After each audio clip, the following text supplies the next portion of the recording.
Hello friends, आज हम अपना नया टॉपिक स्टार्ट करते हैं जो नागरिकता संबंधी जो भाग है तो वो देखेंगे और उसमें जो भी आर्टिकल है वो देखेंगे। तो हम भाग 2 आज डिस्कस करेंगे जिसमें आर्टिकल 5 से 11 तक देखेंगे। तो जो नागरिकता संबंधी जितने आर्टिकल हैं उनको देखने से पहले हम थोड़ा सा भारतीय नागरिकता के बारे में डिस्कस करते हैं। तो नागरिक वैसे देखें तो नागरिक कौन है, सबसे पहले हम जानेंगे कि नागरिक कौन है।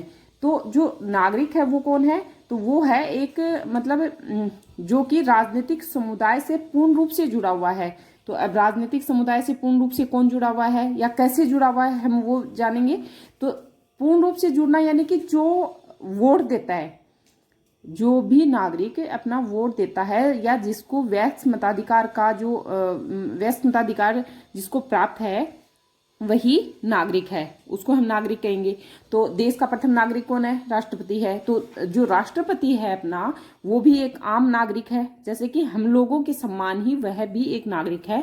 तो एक नागरिक होने के नाते ये नहीं है कि जैसे कि हम अगर जो हमारी पृथ्वी है उस पर जो अलग अलग चलो कंट्री है, हम भारतीय नागरिकता की बात करते हैं तो जो भी भारत की भूमि पर चाहे भले ही वो इंसान है या फिर जो प्राणी है, जीव है, जंतु है, तो ये सब जो है वो सब जो हैं वो भारतीय हैं अगर रियल में देखा जाए। लेकिन हम लोग मानते हैं कि जैसे संप्रभुता है तो वहीं पर नागरिकता है, नहीं, ऐसा कुछ भी नहीं है। जहां पर संप्रभुता, मनोवैज्ञानिक एकता, राष्ट्रीय एकता, अखंडता जो है वो सामूहिक मतलब सामूहिकता पर जहां बल दिया जाता है वही जो है वो भारतीय नागरिकता है। जैसा कि जो अपने विद्वान हैं अरविंद घोष, तो उन्होंने भी यही कहा था कि जो राष्ट्राध्यक्ष है वही सच्चा धर्म है ना। तो हमें ध्यान रखना है कि अकेली संप्रभुता जो है वही नागरिकता नहीं है, या मतलब उसमें जो है वो संप्रभुता और मनोवैज्ञानिक एकता, राष्ट्रीय एकता, अखंडता, इन सब की जो सामूहिकता पर बल दिया जाता है वही नागरिकता है। अब हम बात करते हैं नागरिकता संबंधी कानून। तो नागरिकता संबंधी कानून जो है उसमें हम देखेंगे कि जो 26 जनवरी 1950 से पहले जो नागरिकता संबंधी जो आर्टिकल है वो कुछ 15 आर्टिकल मतलब 26 जनवरी 1950 से ही पहले लागू हो गए थे। क्यों हो गए थे? क्योंकि हम सब जानते हैं जो जितने आर्टिकल ये लागू हुए थे 26 जनवरी 1950 से पहले, जितने भी आर्टिकल्स जो हैं वो लागू हुए हैं उनमें नागरिकता संबंधी, निर्वाचन संबंधी जो आर्टिकल हैं वही लागू हुए थे। तो जब नागरिकता जो नागरिक ही नहीं होगा तो भारतीय संविधान जो है वो किससे मिलकर बनेगा? नागरिकों के द्वारा बनाया गया था।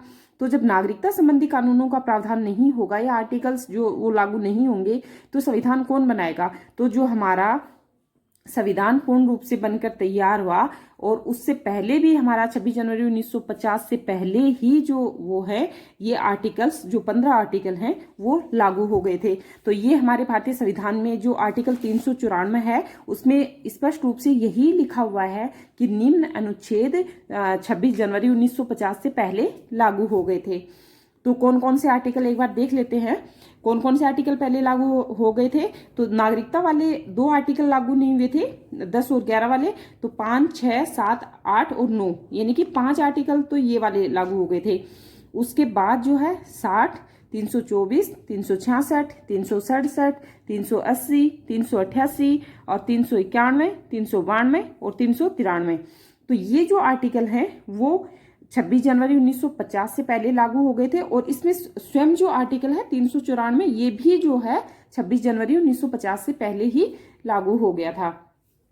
अब हम अपने टॉपिक पर आते हैं और डिस्कस करते हैं आर्टिकल 5, 6, 7, 8, 9, 10 और 11 यानी कि भाग 2 जो भारतीय संविधान का भाग 2 है और जिसमें आर्टिकल्स जो हैं 5 से लेकर 11 तक हैं। तो उनके बारे में डिस्कस करते हैं। लेकिन जो प्रेजेंट की अगर हम बात करें तो ये जो आर्टिकल्स हैं वो ये जो 8, 9, 10, 11 जो आर्टिकल हैं वो तो फिर भी जो है आज के समय थोड़े प्रभावी हैं, बट ये जो 5, 6, 7 आर्टिकल है ये इतनी ज़्यादा प्रभावी नहीं है। अगर पूरा माने तो जो नागरिकता वाले जो आर्टिकल्स हैं ये वर्तमान समय में ज़्यादा कुछ प्रभावी नहीं है। तो हम बात करते हैं आर्टिकल 5 की। तो जो आर्टिकल 5 है उसमें क्या लिखा हुआ है, तो आर्टिकल 5 में लिखा है कि जो स्वतंत्रता प्राप्ति से 5 वर्ष पूर्व से, यानी कि जो 15 अगस्त 1947 से जो है उससे 5 साल पहले से जो भारत में रह रहा है उसको भारतीय नागरिकता जो है वो प्रदान कर दी जाएगी। तो हमें क्या ध्यान रखना है कि आर्टिकल 5 में स्वतंत्रता प्राप्ति से 5 वर्ष पूर्व जो भारत में रह रहा है नागरिक, उसको भारतीय नागरिकता प्रदान कर दी जाएगी। तो ये तो हमें इसमें ध्यान रखना है। नेक्स्ट हम बात करते हैं आर्टिकल 6। तो आर्टिकल 6 जो है वो उसमें लिखा हुआ है कि पाकिस्तान से जो भी हिंदू शरणार्थी भारत आए हैं उनको भी भारतीय नागरिकता जो है वो प्रदान कर दी जाएगी। लेकिन उसमें एक डेट रखी गई थी 19 जुलाई 1948। जो पाकिस्तान से हिंदू शरणार्थी आए हैं उनको 19 जुलाई 1948 से पहले तक जो शरणार्थी आए हैं उनको जो है वो भारतीय नागरिकता प्रदान कर दी जाएगी। अब हम नेक्स्ट बात करते हैं आर्टिकल 7 की, यानी कि आर्टिकल 7। तो आर्टिकल 7 में क्या लिखा है कि जो मुसलमान जो हैं वो पहले पाकिस्तान चले गए और फिर वापस लौटकर जो है वो भारत आ गए, तो उनको भी भारतीय नागरिकता दे दी जाएगी। लेकिन उसमें भी एक डेट रखी गई कि 1 मार्च 1947 से पहले जो मुसलमान जो हैं वो अगर भारत आ गए तो उन्हीं को भारतीय नागरिकता प्रदान की जाएगी। तो ये डेट भी हमें ध्यान रखना है थोड़ा सा कि 1 मार्च 1947 से पहले जो मुसलमान जो हैं वो जो भारत में आ गए तो उनको भारतीय नागरिकता दी जाएगी। और जैसे इसमें क्या दिया गया है आर्टिकल 7 में कि जो पहले तो पाकिस्तान चले गए मुसलमान और फिर वो वापस इंडिया लौटकर वापस आ गए तो उनको जो है भारतीय नागरिकता दी जाएगी, बट इसी शर्त पर कि वो जो है 1 मार्च 1947 से पहले इंडिया में वापस आ गए हैं। अब हम बात करते हैं आर्टिकल 8 की। तो आर्टिकल जो 8 है इसमें लिखा हुआ है कि वर्तमान में जो नागरिक है वो दूसरे देश में रह रहा है जैसे, ठीक है, और उसके जो पूर्वज हैं जैसे कि दादा परदादा, तो वो लोग भारतीय हैं और वो मतलब अपनी मात्र अगर देखें तो अपनी जो पूर्वजों की जो भूमि है अपने देश से प्रेम रखने वाला है, तो इसके अकॉर्डिंग जो है वो अपनी नागरिकता जो है वो समाप्त नहीं करना चाहता, यानी कि दूसरे देश की अगर नागरिकता उसने नहीं ली है तो वो अपने जो पूर्वजों के जो उसको ध्यान में रखते हुए भारतीय नागरिकता रखना चाहता है तो उसको जो है भारतीय नागरिकता दी जाएगी। ये हमें ध्यान रखना है कि आर्टिकल 8 में जिसके पूर्वज भारतीय हैं तो उसको भी भारतीय नागरिकता जो है वो दे दी जाएगी। उसके बाद हम बात करते हैं आर्टिकल 9 की। तो आर्टिकल 9 में लिखा हुआ है कि जो विदेशी नागरिकता जैसे पाकिस्तान का तो नाम ही बेकार है, जैसे कि कोई जो इंडियन जो है वो अमेरिका जाके रहने लग गया और उसको काफ़ी दिन हो गए तो वहाँ उसने नागरिकता ले ली तो जो है भारतीय नागरिकता उसकी समाप्त हो जाएगी। लेकिन अगर कोई इंडियन जो है वो अमेरिका जाके रहता है और वहाँ की नागरिकता नहीं लेता है तो भारतीय नागरिकता जो है वो उसकी समाप्त नहीं होगी। लेकिन अगर अमेरिकी नागरिकता उसने ले ली तो जो इंडियन नागरिकता है वो उसकी समाप्त हो जाएगी। ये हमें ध्यान रखना है क्योंकि हमारे यहाँ पर एकल नागरिकता का ही प्रावधान है, दोहरी नागरिकता का प्रावधान इंडिया में नहीं है। ये चीज हमें ध्यान रखनी है।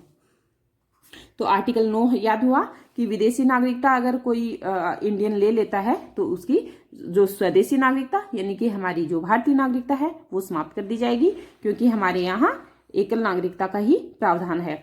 नेक्स्ट हम बात करते हैं आर्टिकल 10। तो आर्टिकल 10 में बस इस तरीके से इसको याद रख सकते हैं, यानी कि किसी भी विधि के बिना, यानी बिना मतलब गैर कानूनी तरीके से किसी भी भारतीय की नागरिकता समाप्त नहीं की जा सकती है, यानी कि नहीं छीनी जा सकती है। एक विधिवत तरीके से ही जो है नागरिकता छीनी जा सकती है। ये हमें ध्यान रखना है कि गैर कानूनी तरीके से किसी भी भारतीय की नागरिकता समाप्त नहीं की जा सकती है और विधिवत तरीके से ही नागरिकता छीनी जा सकती है। ये हुआ अपना आर्टिकल 10। अब हम बात करते हैं आर्टिकल 11 की। तो आर्टिकल 11 में क्या लिखा है कि आर्टिकल 11 में लिखा हुआ है कि संसद जो है सामान्य बहुमत से नागरिकता संबंधी जो कानून है वो बनाएगी। जो नागरिकता संबंधी कानून है वो संसद के द्वारा सामान्य बहुमत से ही बनाए जाते हैं। और अभी तक अगर हम बात करते हैं तो संसद जो है उसने सामान्य बहुमत से नागरिकता संबंधी कानून बनाए भी हैं और उनमें संशोधन भी किए हैं, ठीक है। लेकिन इसमें आर्टिकल जो 11 है इसमें यही बात लिखी हुई है कि संसद सामान्य बहुमत से नागरिकता संबंधी कानून जो है वो बनाएगी। तो फ्रेंड्स, आशा करती हूँ कि आपको ये जो टॉपिक है वो समझ में आया होगा। Okay, thanks.